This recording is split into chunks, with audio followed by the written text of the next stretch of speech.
आप सभी पत्रकार साथियों को मेरा नमस्कार। आज की प्रेस वार्ता में किसी परिचय की मोहताज नहीं है।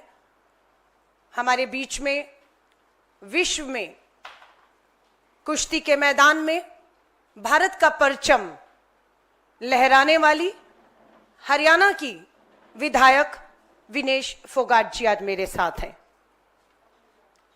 साथियों, बेटी बचाओ का नारा देने वाले देश के प्रधानमंत्री उत्तर प्रदेश के जिस संसदीय क्षेत्र वाराणसी से चुनकर आते हैं, ये उसी वाराणसी की एक बेटी की आप बीती है।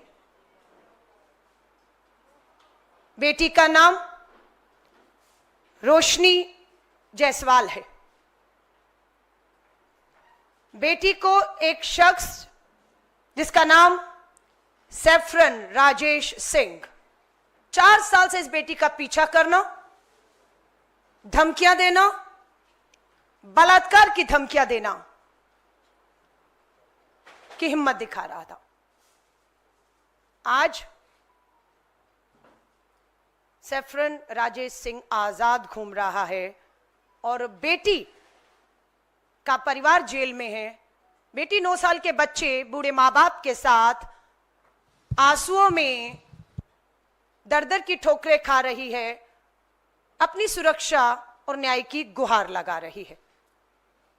मैं वाराणसी की इस बेटी रोशनी जायसवाल की एक अपील हम तक पहुंची है। मैं चाहूंगी उसकी अपील को आपके माध्यम से देश के सामने रखा जाए, क्योंकि ये आंसू, ये डर, ये असुरक्षा, ये न्याय की गुहार सिर्फ एक नहीं, आज देश की अनेकों बेटियां लगा रही हैं। रोशनी जायसवाल जी का ये वीडियो। मैं वही रोशनी कुशल जायसवाल हूं जिसने 15 सितंबर के दिन बलात्कार की धमकी देने वाले सैफरन राजेश सिंह को एक झापड़ चलाया, जिसके बदले में मेरे ऊपर 307 हाफ मर्डर लगा जा चुका है, 117 की धारा लगाई जा चुकी है और भी कई धाराएं लगाई जा चुकी हैं, जिसकी वजह से मैं 40 दिन से स्पॉन्डेंट थी और मेरे पति, मेरा भाई और मेरे 5 टीम मेंबर्स जेल में। और सेक्शन 82 यानी कि घर की कुर्की, एक झापड़ मारने पे घर की कुर्की करने का आदेश दे दिया गया है। रोशनी जायसवाल का कसूर कहे सिर्फ इतना है कि रोशनी जायसवाल वाराणसी की है, उत्तर प्रदेश और देश की सरकार से लोकतंत्र के तहत बेटियों की लड़ाई को लड़ती रही। हमें याद है बीएचयू में पढ़ने वाली छात्रा का सामूहिक बलात्कार होता है। बलात्कार करने वाले भाजपा के नेता वाराणसी से कुणाल पांडे, सक्षम पटेल, आनंद उर्फ अभिषेक चौहान। रोशनी जायसवाल का कसूर यह था कि बीएचयू की इस छात्रा के सामूहिक बलात्कारियों को सजा, गिरफ्तारी की मांग उसने उठाई और वो लड़ी। इनकी तस्वीरें आप देश की पूर्व मंत्री स्मृति ईरानी जी, प्रधानमंत्री जी के साथ देख सकते हैं। ये बीएचयू के भाजपा के आईटी सेल के वाराणसी के लोग आज रिहा हो चुके हैं। इनका स्वागत किया गया रिहाई के बाद। बस रोशनी जायसवाल का यही कसूर था। यहां पर जेपी नड्डा जी के साथ हैं ये लोग जिन्होंने बीएचयू की बेटी के सामूहिक बलात्कार दोषी, और ये हमारे उत्तर प्रदेश के मुख्यमंत्री योगी आदित्यनाथ जी के साथ है। रोशनी ने इस तरह की एक नहीं अनेकों लड़ाई उत्तर प्रदेश की धरती पर लड़ी, जिसका आज खामियाजा उसको उठाना पड़ रहा है। पूरी भाजपा का अगर मैं दिखाऊं, सैफरन राजेश सिंह का ट्विटर हैंडल, उसके आप जूम करेंगे, ये उसके ट्विटर हैंडल है, फेसबुक है। महिलाओं को पीछा करना, उनका चरित्र हनन करना, बलात्कार की धमकियां देना, इसके सारे सबूत आज आपके सामने हैं। ये हैं सैफरन, अपने आप को लिखते हैं राजेश सिंह, बलात्कार की धमकियां। रोशनी को भी पिछले 4 साल से यह शख्स लगातार परेशान करता रहा।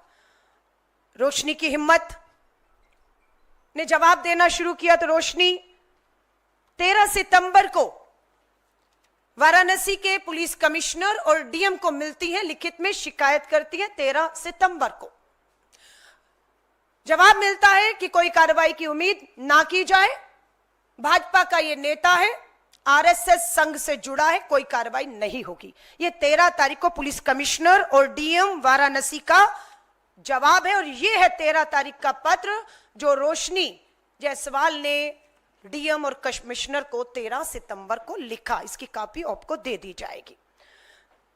उसके बावजूद भी इस आदमी की हिम्मत कम नहीं होती और लगातार बलात्कार की धमकियां देने का काम जारी रहा। रोशनी जायसवाल का कसूर यह था कि इसने ठाना कि मैं इसके घर जाकर इसकी परिवार की महिलाओं से बात करूंगी और ये जो बलात्कार की धमकियां दे रहे हैं उनके परिवार की महिलाओं को दिखाकर इस शख्स को शर्मसार करने का एक प्रयास था उसका। रोशनी जायसवाल अपने पति, अपने भाई और 5 साथियों के साथ इसके परिवार की महिलाओं को इसकी सच्चाई दिखाने की इस तरह की धमकियां मिल रही हैं, गई, ये उसका अपराध था। दोनों में हाथापाई हुई दोनों तरफ से। रोशनी जायसवाल ने गुस्से में कार्रवाई ना होते हुए देखकर पुलिस प्रशासन सत्ता के सामने दबाव में झुका दिखकर उसने सिर्फ गलती ये की कि सैफरन राजेश सिंह को 2 थप्पड़ मारे। 2 थप्पड़। दूसरी तरफ राजेश सिंह सैफरन क्या कर रहा है? बलात्कार की 4 साल से धमकियां, जीना दुश्वार, चरित्र हनन, सरेआम सबूत है, कोई कार्रवाई नहीं। रोशनी जायसवाल 15 तारीख को इनके घर पहुंचती हैं और 7 बजे थाने जाकर अपनी शिकायत दर्ज करती हैं, एफआईआर दर्ज करती हैं। ये रोशनी जायसवाल ने 7 बजे उसी दिन जाकर एफआईआर दर्ज की, इस उम्मीद से कार्रवाई होगी। पुलिस ने सैफरन राजेश सिंह, आरएसएस भाजपा का इस नेता को थाने बुलाया। पूरी भाजपा के नेता पहुंच गए उसके समर्थन में, उसे बचाने, जो हर बार होता है। हम कहते आए हैं कि या तो सरकार में इन अपराधियों की भागीदारी है या सरकार का, भाजपा के सरकार का समर्थन इन्हें मिलता आया है, इसलिए इनकी हिम्मत होती है इतनी कि सरेआम बलात्कार की धमकियां देते हैं। वही हुआ। थाने में भाजपा के नेता पहुंचे, फोन पहुंचे पीएमओ से, सैफरन राजेश सिंह को घर भेज दिया गया। लेकिन रोशनी जायसवाल के पति को, उसके भाई को, उसके 5 साथियों को ठीक उसी दिन जेल भेज दिया गया है। आज 40 दिन से ऊपर हो गए हैं। रोशनी जायसवाल न्याय मांग रही है, अपने 9 साल के बच्चे के साथ, बूढ़े मां बाप के साथ न्याय मांग रही है। पति 40 दिन से जेल में, सगा भाई 40 दिन से ऊपर हो गए जेल में, 5 साथी जेल में, और खबर मिलती है उनके साथ मारपीट की जा रही है, उनके साथ बुरी तरह बर्बरता से पीटा जा रहा है। रोशनी जायसवाल, उसके बूढ़े मां बाप ने हमसे गुहार लगाई कि अभी 27 अक्टूबर को ही लखनऊ में पुलिस हिरासत में मोहित पांडे की पीट पीट कर हत्या कर दी गई है। 40 दिन से रोशनी जायसवाल का भाई, पति, 5 साथी पुलिस हिरासत में, उन्हें बुरी तरह से, जो हमें सूचना मिली है, सच्चाई क्या है ये वहां की पुलिस को बताना चाहिए। 40 दिन मारपीट की जा रही है और ऐसा लगता है कि मोहित पांडे की तरह उनकी भी किसी की एक पुलिस हिरासत में पीट पीट के हत्या का डर बना हुआ है। हम एक टीवी चैनल को कल देखा, वो टीवी चैनल भी रोशनी जायसवाल का चरित्र हनन, बलात्कार की धमकियों का कहीं ना कहीं समर्थन करता हुआ दिख रहा था, और झूठा बयान उस टीवी में। अब ये पुलिस बताए कि क्या पुलिस ने टीवी चैनल को बताया है कि सैफरन राजेश सिंह गिरफ्तार कर लिया गया है। हमारी जानकारी के अनुसार अगर पुलिस ने यह सूचना टीवी को दी है तो टीवी और पुलिस बताए। हमारी जानकारी में सैफरन राजेश सिंह बलात्कार की धमकी देने वाला आजाद घूम रहा है लगातार। अभी रिसेंट एक उनका ट्वीट आया जिसमें वो भाजपा के नेताओं का और आरएसएस के नेताओं का धन्यवाद कर रहे हैं।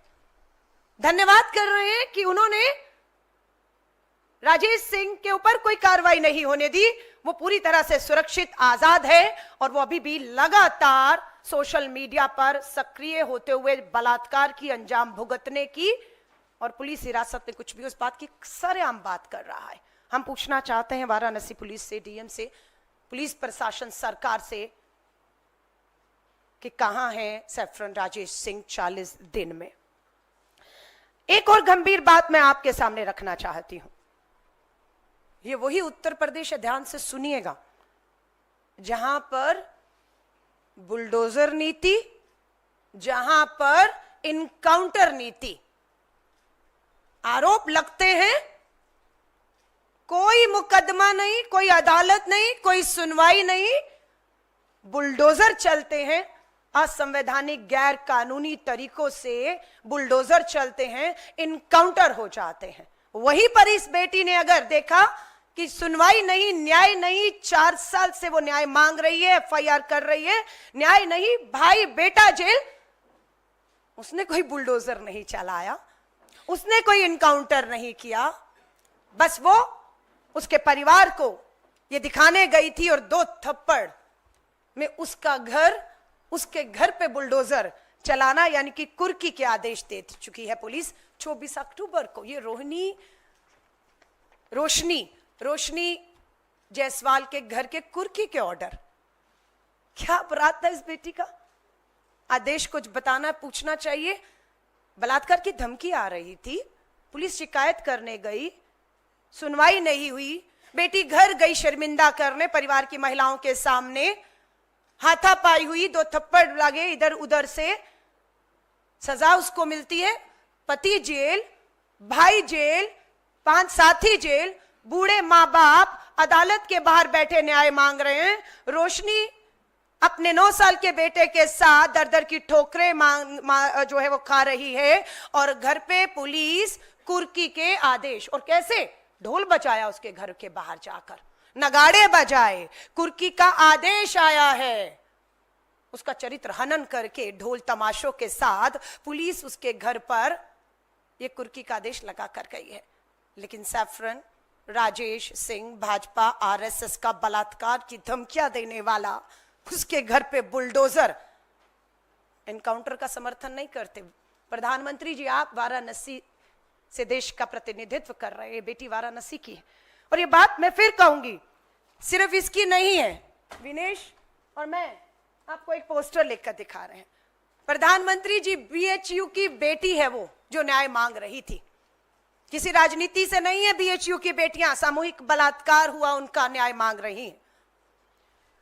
उत्तराखंड की बेटी अंकिता भंडारी बुलडोजर चलाया भाजपा के नेता के रिजॉर्ट पर, न्याय नहीं, सबूत नष्ट करने के लिए। अगर भाजपा के नेता के रिजॉर्ट में उत्तराखंड में बुलडोजर ना चलाया होता, सबूत नष्ट ना किया होते, तो अंकिता भंडारी उत्तराखंड की बेटी को न्याय मिल चुका होता। प्रज्वल रेवन्ना एक मामला नहीं है। देश के प्रधानमंत्री जी प्रज्वल रेवन्ना के लिए लोकसभा में कर्नाटक की हासन सीट में प्रचार प्रसार करते हैं, वोट मांगते हैं। कहां है वो प्रज्वल रेवन्ना? आज कर्नाटक की जेल में है। क्या आरोप थे? मास रेपिस्ट है, मास रेप के आरोप थे, विदेश भागा, देश लाया गया कर्नाटका की जेल में, जिसके लिए प्रधानमंत्री जी आप वोट मांगने गए थे। और मुझे ये बताते हुए तसल्ली होती है कि प्रज्वल रेवन्ना का प्रचार प्रसार करने के बाद भी प्रधानमंत्री जी आदि आबादी ने आपके मास रेपिस्ट के आरोपी प्रज्वल रेवन्ना को चुनाव हरा दिया। हमारी बेटी बैठी है विनेश फोगाट, साक्षी मलिक न्याय मांगती रही, दिल्ली पुलिस की हिम्मत नहीं हुई, ठीक उसी तरह जिस तरह से आज वाराणसी उत्तर प्रदेश की हिम्मत नहीं हो रही, एफआईआर नहीं होने दी। सुप्रीम कोर्ट जाना पड़ा बेटियों को, तब एफआईआर होती है भाजपा के पूर्व सांसद ब्रजभूषण शरण के खिलाफ। लेकिन दिल्ली पुलिस से पूछना चाहते हैं क्या हुआ उस मामले का? एफआईआर, कार्रवाई कब होगी? कब ब्रजभूषण को बुलाकर पूछताछ करके हमारी बेटियों को आप न्याय देंगे? संदीप सिंह पर गंभीर आरोप लगे, हरियाणा का पूर्व मंत्री, मजबूर किया भाजपा को। जिस तरह से ब्रजभूषण शरण की टिकट कटी, वैसे ही पूर्व मंत्री हरियाणा के संदीप सिंह की भी टिकट कटी, आधी आबादी की जीत है। प्रज्वल रेवन्ना आज हार जाता है और जेल में है, आधी आबादी की जीत है। हम विश्वास दिलाते हैं देश की इस आधी आबादी को। नारी न्याय श्री राहुल गांधी जी का दिए नारे के तहत हम इस लड़ाई को पूरी ताकत, पूरी मजबूती से लड़ेंगे। मैं अब आमंत्रित करती हूं मेरी साथी हरियाणा की विधायक विनेश फोगाट जी अपनी बात को रखें।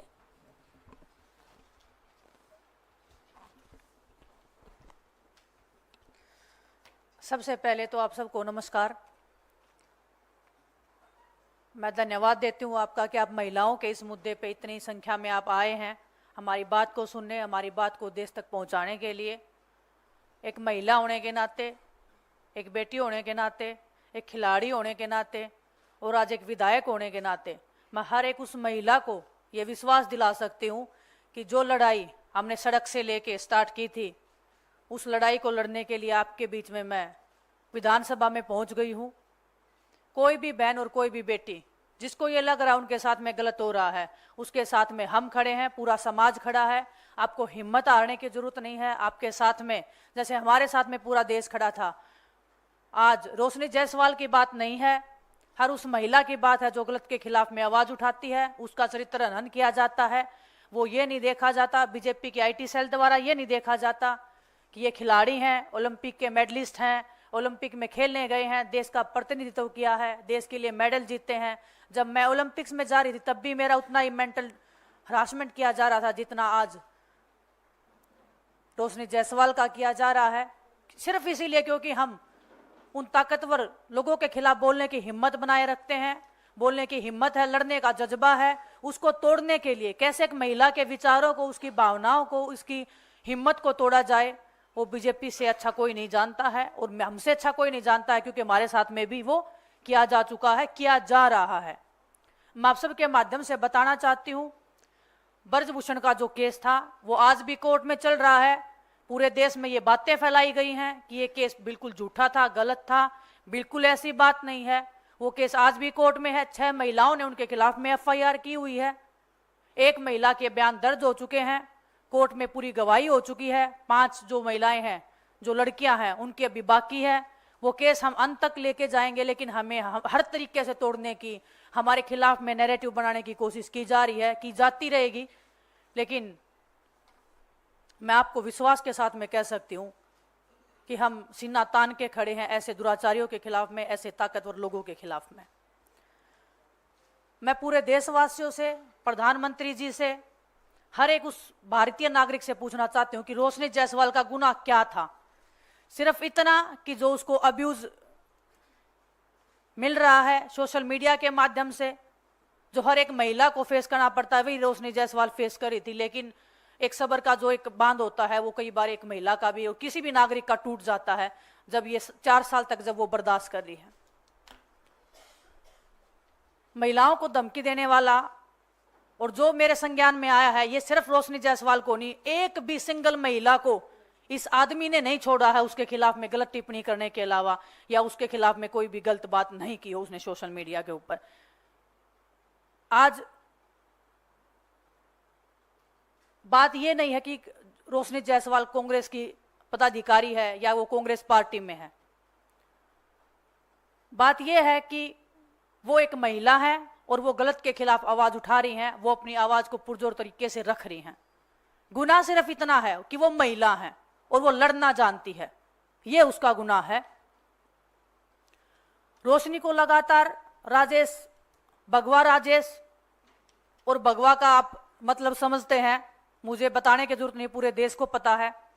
उसका नाम जो है सैफरन राजेश है, बलात्कार की धमकियां दे रहा है।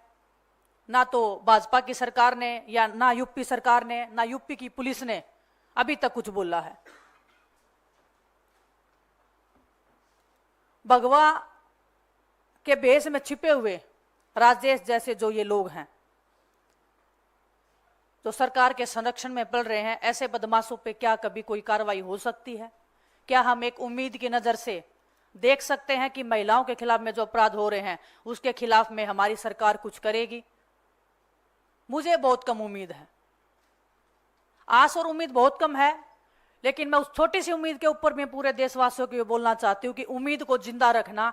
आपके सामने रोशनी जायसवाल जैसी, विनेश फोगाट जैसी, साक्षी मलिक जैसी बेटियां सामने खड़ी हैं लड़ने के लिए।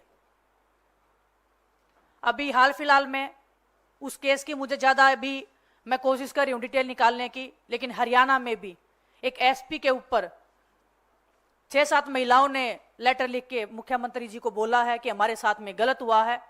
और मैं दावे के साथ कह सकती हूं कि आने वाले टाइम में उन लड़कियों से ये बयान लिखवाया जाएगा या उनसे बुलवाया जाएगा कि ये हमने नहीं किया है। उनको दबाने की हर पुरजोर कोशिश की जाएगी और हमें पता है कैसे दबाया जाता है, क्योंकि हमने वो पीड़ा से हम गुजरे हैं, उस दर्द से हम गुजरे हैं, उस लड़ाई से हम 2 साल से गुजर रहे हैं। कैसे दबाया जाता है और कैसे दबाया जाता है उसका पूरा अंदाजा हमें है। और मैं फिर भी आप सबके माध्यम से मैं उन बहनों को कहना चाहती हूं कि आपकी ये बहन सड़क से लड़ाई लड़के विधानसभा में आपकी आवाज उठाने के लिए वहां तक पहुंची है। अगर आपको ये लगता है कि कोई आप पे दबाव दे रहा है, कोई आपको डराने की कोशिश की जा रही है, या कोई आपको बोल रहा है कि आप ये चीजें लिख दो, ये सब गलत है, तो मैं आपको विश्वास के साथ मैं कह सकती हूँ आपको एक फोन कॉल की जरूरत है। बस आप एक फोन कॉल लगाएंगे, हम आपकी लड़ाई आप बोलोगे हमें सड़क पे बैठ के लड़ाई लड़नी है, वो लड़ाई हम लड़ेंगे। आप बोलोगे कि हमारी आवाज को पुरजोर तरीके से उठाए, हम उस लड़ाई को अंत तक लेके जाएंगे। तो मैं सभी देशवासियों से एक अपील करना चाहती हूँ आपके माध्यम से, ये जो 50% जो आबादी हमारे हिंदुस्तान में है ये महिलाओं की, इसकी ताकत शायद प्रधानमंत्री जी भूल सकते हैं, शायद गृह मंत्री जी भूल सकते हैं, शायद ब्रजभूषण जैसा अपराधी भूल सकता है, लेकिन हम महिलाएं अपनी ताकत को नहीं भूली हैं। हम लड़ेंगे, रोशनी जायसवाल हो, चाहे खिलाड़ी हो, चाहे जो हरियाणा की जो बेटियां हैं। संदीप सिंह का केस आपको पता है, आज भी वो बेटी को दबाने के लिए, उनको मरवाने का भी प्रयास किया गया था पूर्व में। उनकी आवाज उठाने के लिए मैं पूरे समाज को कहना चाहती हूँ कि हमें इस बेटी को, रोशनी जायसवाल को न्याय दिलाने के लिए साथ में खड़ा होना पड़ेगा। हर एक बेटी को न्याय दिलवाने के लिए। और सिर्फ ये आवाज उठाने की बात ये नहीं है कि हम 1 महीना आवाज उठा के चुप हो जाए, उस लड़ाई को अंत तक लेके जाने के लिए हमें साथ में मिलकर लड़ाई लड़नी पड़ेगी। आप सबको साथ में खड़ा होना पड़ेगा। हम साथ में खड़े हैं और पूरा देश इस अन्याय को देख रहा है, भाजपा सरकार की नीतियों को देख रहा है, महिलाओं के प्रति इनके संस्कारों को देख रहा है। लेकिन लड़ाई अभी जारी है, लड़ाई जारी रहेगी। हम लड़ते रहेंगे जब तक रोशनी जायसवाल को इंसाफ नहीं मिल जाता है। उसके खिलाफ में जिन लोगों ने ये अभद्र टिप्पणियां की हैं उनको सजा नहीं मिल जाती है। हम लड़ाई लड़ेंगे और अंत तक इस लड़ाई को लेके जाएंगे। आप सबका बहुत बहुत धन्यवाद। आप सब यहाँ पे आए, हम महिलाओं के अधिकारों की लड़ाई लड़ने के लिए आप यहाँ पे बैठे हैं सब लोग। आप सबका धन्यवाद। और अलका जी अभी आप सबको विनेश फोगाट जी ने कहा कि पहले बेटियां हिम्मत दिखाती हैं एफआईआर की, उसके बाद कार्रवाई नहीं होती, दबाव होता है कि आरोप एफआईआर वापस लीजिए। ठीक है, एक ऐसा वाक्य हिमाचल के अंदर हुआ। हिमाचल के विधायक का नाम हंसराज है।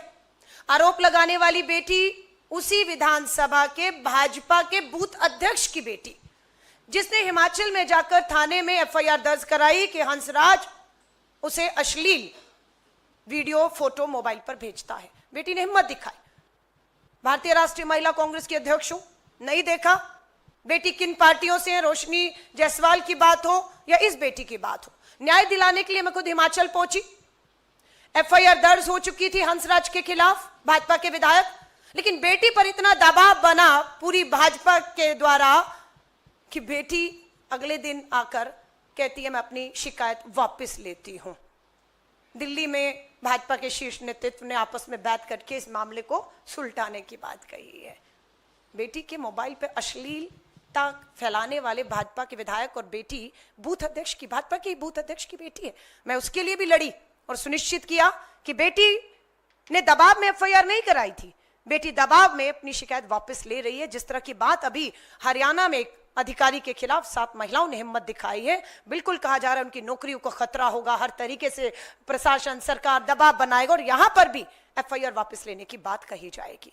अब देखना यह है कि रोशनी जायसवाल की घर की कुर्की पुलिस हिरासत में उसके पति, सगे भाई, 5 लोगों की मोहित पांडे की तरह कुछ होता है उसके सामने, और या फिर सैफरन राजेश सिंह भाजपा आरएसएस के नेता की गिरफ्तारी होती है। सबूत बहुत है, एफआईआर हो चुकी है। 15 सितंबर से अभी तक वो आजाद घूम रहा है और धन्यवाद कर रहा है भाजपा आरएसएस के नेताओं का कि उस पर आज भी नहीं आई, लेकिन आरोप लगाने वाली बेटी का पूरा घर बर्बाद करने पर पूरी भाजपा पुलिस प्रशासन सरकार लग चुकी है। और मकसद है देश की बेटियों की हिम्मतों को तोड़ना, जो कहीं ना कहीं न्याय मांग रही हैं। विनेश ने अपनी बात में, और मैं देश की उन हजारों बेटियों को जो अदालतों के चक्कर काट रही हैं, न्याय मांग रही हैं, हम उन्हें विश्वास दिलाते हैं कि राजनीतिक मंचों पर हो, कानूनी तरीके से हो, आर्थिक तरीके से हो, बड़े से बड़े वकील मुहैया कराने हो, बेटी कोई भी हो, कहीं से भी हो, फर्क नहीं पड़ता, हम मिलकर उसकी लड़ाई लड़ेंगे और उसे न्याय का हक मिलने तक उसके साथ कंधे से कंधा मिलाकर खड़े रहेंगे। ये विश्वास हम अपनी देश की आधी आबादी, अपनी बेटी, अपनी बहनों को दिलाना चाहते हैं आज। धन्यवाद। हाँ, विनेश कुछ कहना चाहती हैं? बस मैं एक बात आप सबके बीच में बोलना चाहती हूँ कि रोशनी जायसवाल के घर पे जब कुर्की का आदेश आया है, तो मैं पूछना चाहती हूँ, जब कहाँ थे ये कुर्की वाले जब ब्रजभूषण के खिलाफ में इतनी खिलाड़ी लड़कियां जब सामने बैठी थी, उसके घर पे आज तक कुर्की का कोई आदेश नहीं आया है। हम इंतजार कर रहे हैं कि वो जो बुलडोजर नीति है, जो गैर संवैधानिक तरीके से की जाती है, जो उनके खिलाफ में, जो भगवा पहन के जो करते हैं, वो उनके खिलाफ में कोई कार्रवाई नहीं की जाती है। लेकिन जब कोई न्याय के लिए लड़ाई लड़ता है, उसका चरित्र हनन किया जाता है। लेकिन जो अपराधी के खिलाफ में आवाज उठाई जाती है, उसके घर की कुर्की का हम इंतजार कर रहे हैं कि उसके घर की कुर्की और उसके घर के ऊपर बुलडोजर कब चलाया जाएगा। धन्यवाद आप सबका। आप पत्रकार साथियों का कोई सवाल? अलका जी, आपसे सवाल है, इधर आपके लेफ्ट में, इधर आपने जो बात इशू उठा रहे हैं, इसी तरीके का एक मामला झारखंड में सामने आया है, जहां कांग्रेस जो की और जेएमएम की सरकार के मंत्री इरफान अंसारी पे आरोप लगा, और माफ़ी के साथ कहना चाहूँगा, उस शब्द का इस्तेमाल करना पड़ रहा है मुझे, कि सीता सोरेन जो बीजेपी की उम्मीदवार हैं, उनको रिजेक्टेड माल कह के इरफान अंसारी ने संबोधित किया मीडिया से बात करते हुए। सीता सोरेन ने बाकायदा इस पर एफआईआर रजिस्टर्ड कराई है, और अब ये मामला और तूल पकड़ रहा है। इस पर आप लोगों की प्रतिक्रिया क्या है? आपकी पार्टी इस पर कोई एक्शन लेगी क्या? देखिए, मैं आपको फिर विश्वास दिला रही हूं, पार्टी के भीतर का आदमी हो, पार्टी के बाहर का आदमी हो, राजनीतिक हो, गैर राजनीतिक हो, अपराध को अपराध के नजरिए से देखा जाना चाहिए। कानून में जो धाराएं हैं कि अब अगर आपने वर्बली कुछ कहा है, फिजिकली हार्म पहुंचाया है, हर तरीके का कानून खुद कांग्रेस राज में जो है वो निर्भया के बाद जस्टिस वर्मा आयोग की सिफारिशों के आधार पर कानून है।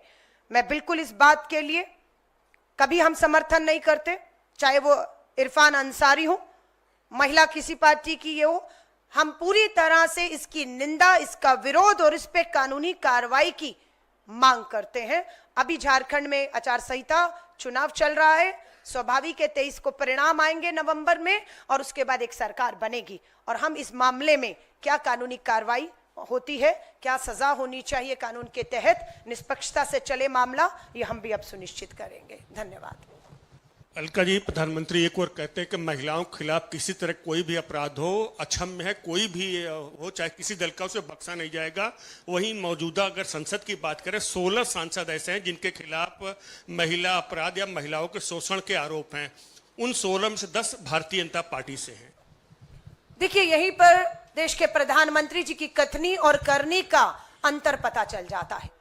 बीएचयू की बेटी के साथ गैंगरेप हुआ, जहां से आप प्रधानमंत्री जी सांसद हैं, बेटियों को न्याय नहीं मिला, अपराधी भाजपा से जुड़े थे, रिहा हो जाते। रोशनी जायसवाल आपके वाराणसी की आती हैं, लोकतंत्र के तहत बीएचयू की बेटियों को न्याय दिलाने का दूसरे मुद्दे उठाए। आज उसके साथ क्या हो रहा है, प्रधानमंत्री जी अभी तक उनकी जानकारी में नहीं था, पर आज की प्रेस कॉन्फ्रेंस के बाद उन तक बात पहुंची होगी।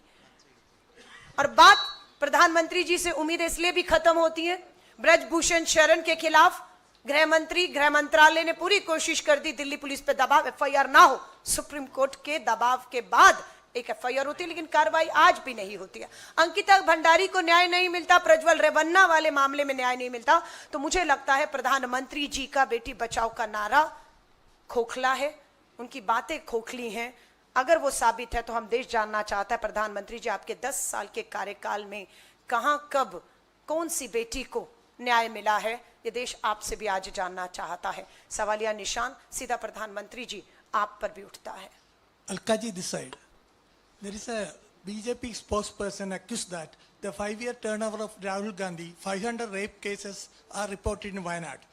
And more than Rahul Gandhi never do anything for these victims. That is accusation from the BJP national spokesperson. देखिए बात वही है, आपका राज्य में बलात्कार, मेरे राज्य में बलात्कार।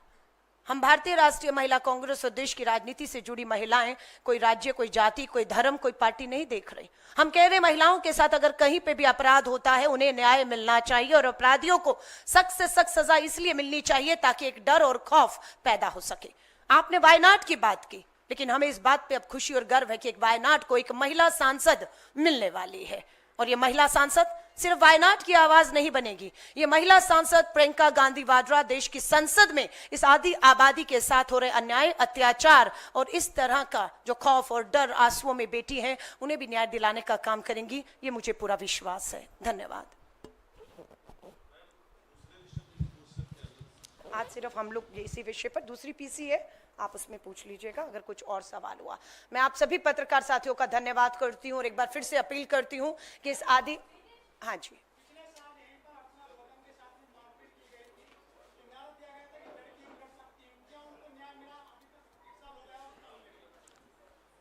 कहां मामला दर्ज है उनका, कौन से राज्य में, कहां पर? मेरठ में। मेरठ में किसकी सरकार है? मेरठ में। एक सेकेंड, घटना हुई, एफआईआर मेरठ में हुई, उत्तर प्रदेश में भाजपा की सरकार है, बेटी के साथ कुछ भी हुआ है, एफआईआर मेरठ उत्तर प्रदेश में। न्याय दीजिए, न्याय दीजिए, हम मांग करते हैं। लेकिन सिर्फ राजनीति करेंगे, हमने अगर कोई मुद्दा उठाया तो आप कोई ऐसा मुद्दा लाएंगे जिसमें इन मुद्दों को हम हाशिए पर वापस ले जाएं, ये हम होने नहीं देंगे। बेटी कहीं की भी है, मामला जिस भी राज्य और सरकार में दर्ज है, चाहे अभी वायनाड का जिक्र हुआ, झारखंड का, आपने मेरठ, न्याय दीजिए। हिमाचल की सरकार न्याय, कर्नाटक की सरकार, प्रज्वल रेवन्ना जेल में है, हम सुनिश्चित करेंगे न्याय हो। जघन्यपाद नाबालिग बेटी के बलात्कार का आरोपी है, फांसी की सजा है उसमें, हम सुनिश्चित करेंगे। धन्यवाद।